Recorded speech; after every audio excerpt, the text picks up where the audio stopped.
Hello judiciary aspirants, welcome to law prep judiciary और मैं हूं आपका मेंटोर और कोच मुकुल कृष्ण व्यास। आज हम बात करेंगे एक बहुत ही इंटरेस्टिंग स्टोरी की जो कॉन्स्टिट्यूशनल हिस्ट्री के पुराने पन्नों से निकल के आती है और आज भी हमें याद दिलाती है कि कौन बड़ा है, पार्लियामेंट या सुप्रीम कोर्ट। ये बात है उन दिनों की जब हमारा संविधान लागू हुआ ही था, 26 जनवरी 1950 जब इंडिया का कॉन्स्टिट्यूशन लागू हुआ। उसके बाद ये समझने में और ये एस्टैब्लिश होने में 30 साल लग गए कि क्या पार्लियामेंट कॉन्स्टिट्यूशन को अमेंड कर सकता है या नहीं। हाँ, मुझे पता है आपकी सोच सीधी आपको केशवानंद भारती जजमेंट पे लेके जा रही होगी, लेकिन नहीं, उससे पहले और उसके बाद कुछ ऐसे इंटरेस्टिंग फैक्ट्स हुए हैं जो आज हम डिस्कस करने वाले हैं इस वीडियो में। तो आइए चलते हैं 26 जनवरी 1950 में। 26 जनवरी 1950 को हमारा संविधान लागू होता है और मार्च 1950 के एंड में एक मैगजीन पब्लिश होती है जिसका नाम था क्रॉस रोड्स। उस क्रॉस रोड्स मैगजीन के एडिटर ने उस मैगजीन में कुछ सरकारी पॉलिसीज, कुछ गवर्नमेंट एक्ट्स को क्रिटिसाइज किया था। Now that criticism led to banning of that magazine in Madras state। उस वक्त तमिलनाडु स्टेट नहीं था, मद्रास स्टेट था। मद्रास स्टेट में वो मैगजीन बैन हुई और उस मैगजीन के बैन को उसके एडिटर रोमेश थापड़ ने चैलेंज किया। वो चैलेंज 1950 में एक जजमेंट बन के आया, Romesh Thapar versus union of state of Madras, जिसको हम रोमेश थापड़ जजमेंट नाम से भी जानते हैं। इस जजमेंट में सुप्रीम कोर्ट ने बोला कि article 19 is a fundamental right and any law which infringes any fundamental right is void ab initio. तो आपने आर्टिकल 13 पढ़ा होगा, देखते हैं हम आर्टिकल 13 को। आर्टिकल 13 जो कॉन्स्टिट्यूशन का है वो कहता है कि ऐसा कोई भी लॉ जो फंडामेंटल राइट्स के अगेंस्ट है वो लॉ अनकॉन्स्टिट्यूशनल होगा एंड इसी को हम बोलते हैं power of judicial review of the supreme court. तो सुप्रीम कोर्ट उस लॉ को रिव्यू कर सकता है और उसको अनकॉन्स्टिट्यूशनल डिक्लेयर कर सकता है। और रोमेश थापड़ में ऐसा ही हुआ। रोमेश थापड़ में आर्टिकल 19 को इन्फ्रिंज करने वाला जो बैन था, बैन का जो ऑर्डर था मद्रास गवर्नमेंट का, उसी को अनकॉन्स्टिट्यूशनल डिक्लेयर कर दिया गया। उसी साल एक और जजमेंट आया जिसको हम बोलते हैं चंपकम दुराई राजन। मद्रास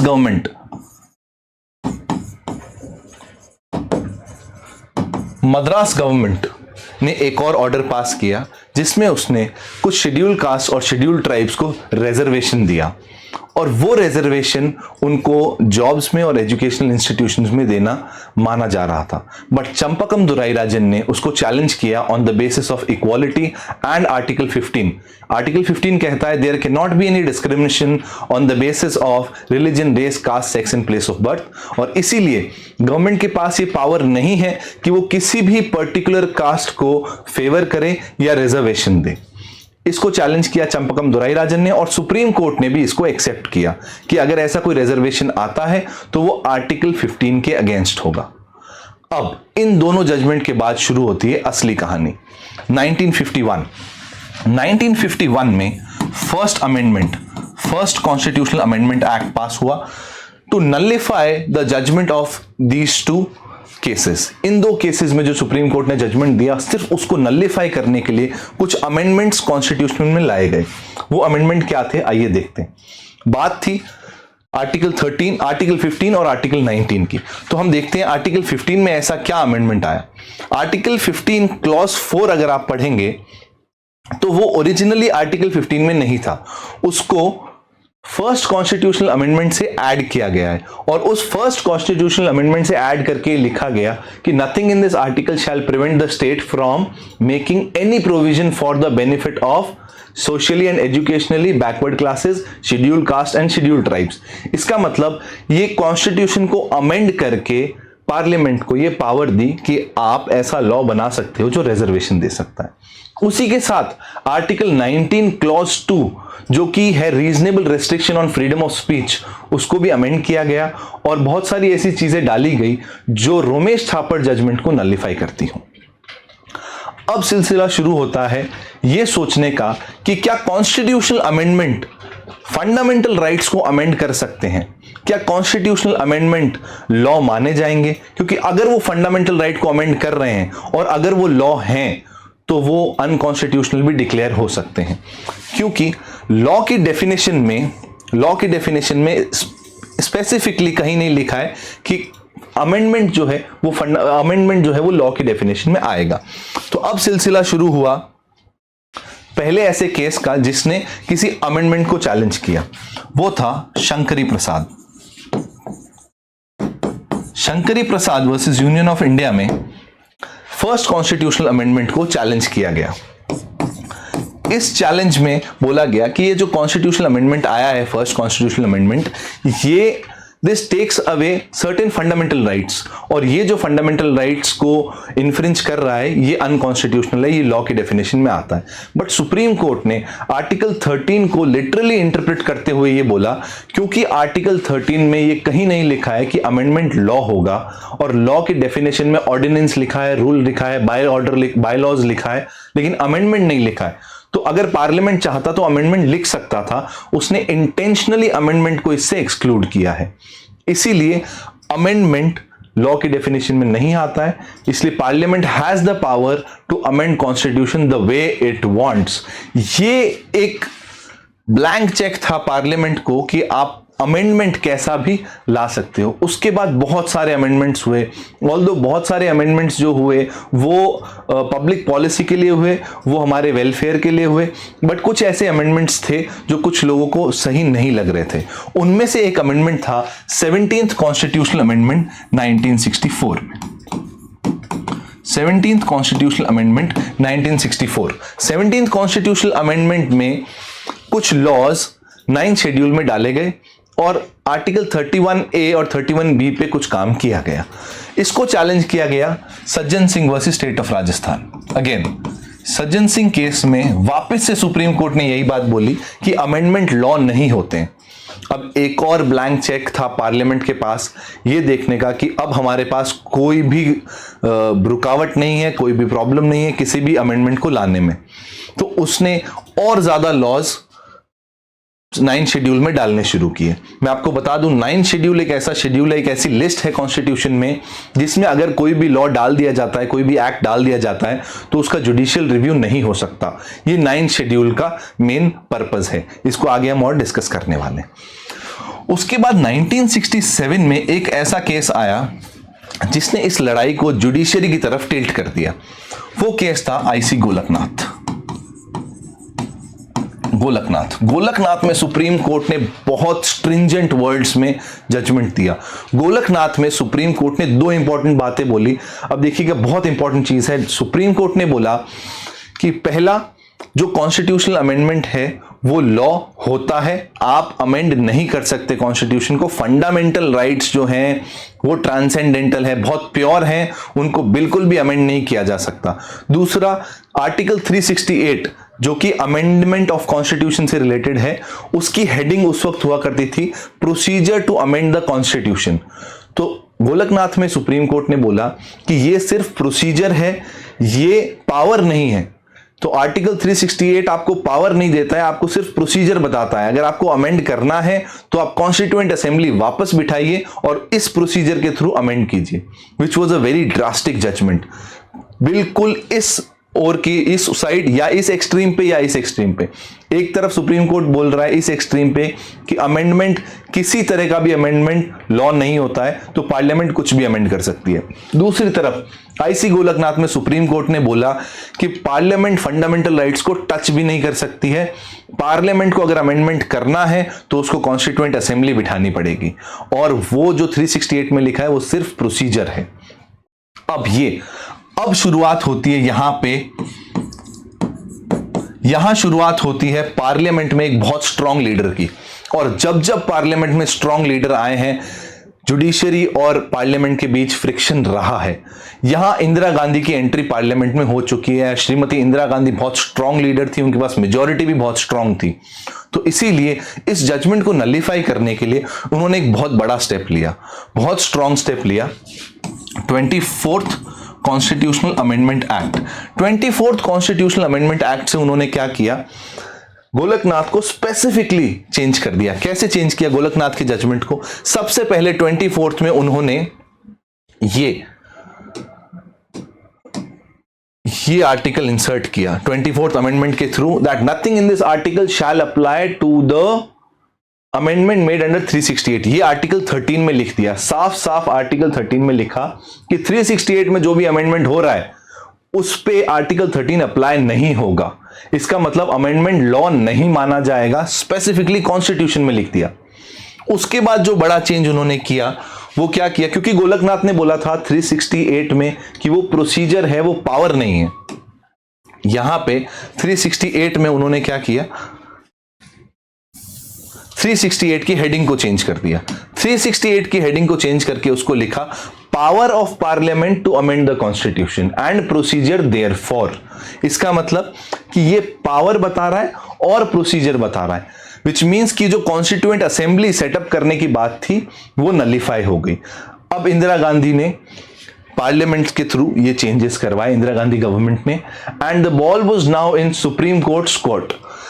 अब ये चेंजेस के बाद सुप्रीम कोर्ट के पास पार्लियामेंट के पास पावर आ गई टू अमेंड द कॉन्स्टिट्यूशन, और वो अमेंडमेंट भी माना नहीं जाएगा लॉ, क्योंकि एक तो ये चीज, दूसरा इस आर्टिकल में भी जैसे आर्टिकल 13 में लिखा था कि 368 पे ये आर्टिकल अप्लाई नहीं होगा, वैसे ही 368 में भी ये लिख दिया कि nothing in article 13 shall apply to any amendment made under this constitution. ये बहुत बड़ी बात है लिखना कि 368 पे 13 अप्लाई नहीं होगा, और जो 13 में लिख दिया कि 368 पे ये एक्ट अप्लाई, ये आर्टिकल अप्लाई नहीं होगा। मतलब पार्लियामेंट के पास वापस से blank cheque to make any amendment they want.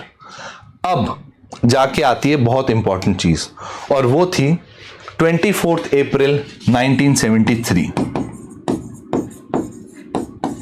जब सुप्रीम कोर्ट ने अपना फेमस केशवानंदा भारती जजमेंट दिया 13 बेंच ने, और बोला कि बेसिक स्ट्रक्चर को आप अमेंड नहीं कर सकते। ऑल्दो आपके पास पावर है अमेंड करने की, वो जो 368 में लिखा है वो बिल्कुल पावर और प्रोसीजर दोनों है, बट आप बेसिक स्ट्रक्चर को अमेंड नहीं कर सकते हो। और ये जो बेसिक स्ट्रक्चर है कॉन्स्टिट्यूशन का, उसी का एक पार्ट है जुडिशियल रिव्यू की पावर।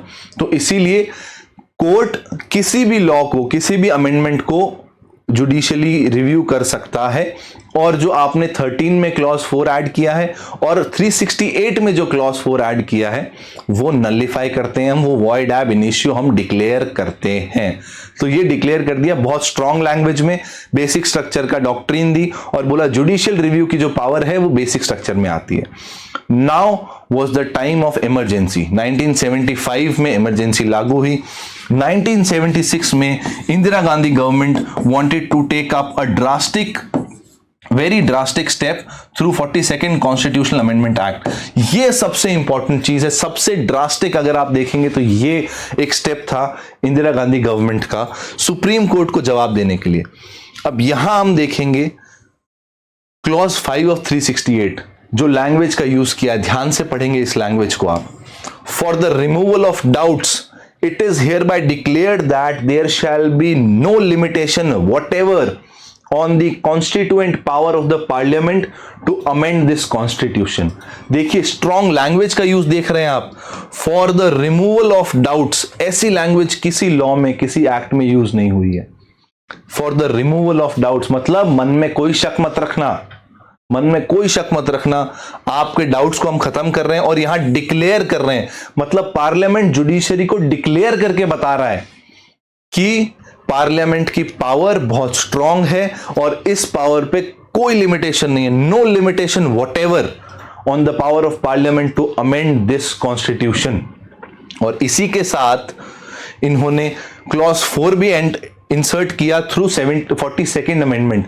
क्लॉज 4 में क्या लिखा, कोई भी अमेंडमेंट कोर्ट में चैलेंज नहीं होगा, चाहे वो 42nd अमेंडमेंट से पहले आया हो, चाहे वो 42nd अमेंडमेंट से बाद में आया हो। No amendment shall be called in question in any court of law.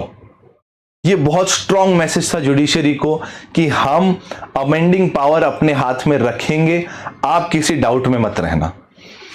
अब बारी थी जुडिशरी की। जुडिशरी को अपना लास्ट स्टेप लेना था और वो लास्ट साबित हुआ 1980 में this thing was challenged, this thing was entirely challenged in Minerva Mills. और मिनर्वा मिल्स में सुप्रीम कोर्ट ने स्ट्रिक्टली बोला कि for removal of your doubts we hereby declare that judicial review is basic structure and it cannot be taken away from the Supreme Court by any amendment of the court or any amendment of the constitution। ये बहुत strong language use की Minerva Mills में। Supreme court ने बोला कि आपको अगर कोई शक है तो उसको दिमाग से मिटा देना, power of judicial review basic structure में आता है और हम किसी भी लॉ को, पार्लियामेंट के, स्टेट लेजिस्लेचर के किसी भी लॉ को जुडिशियली रिव्यू कर सकते हैं अगर वो बेसिक स्ट्रक्चर को इन्फ्रिंज कर रहा है तो।